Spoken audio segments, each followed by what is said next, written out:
জীবনে ক্ষমা চাওয়া তাও কিছুটা সহজ, ক্ষমা করতে পারা অত্যন্ত কঠিন। ক্ষমা দুই অক্ষরের এই শব্দ হতে পারে, কিন্তু অত্যন্ত বড় এই শব্দ, অত্যন্ত গুরুত্বপূর্ণ এই শব্দ। কখনো কখনো অন্য কাউকে ক্ষমা করে দেওয়া তাও কিছুটা সহজ কাজ, কিন্তু নিজেকে ক্ষমা করতে পারা অত্যন্ত কঠিন হয়ে দাঁড়ায়।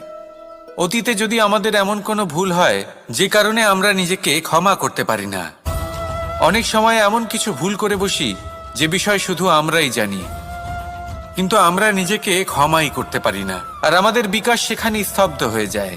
কারণ যদি আপনি ক্ষমা করতে না শেখেন, নিজেকে ক্ষমা যদি না করতে পারেন, তাহলে তা আপনার জীবনের সবথেকে বড় বাধা হয়ে দাঁড়াবে।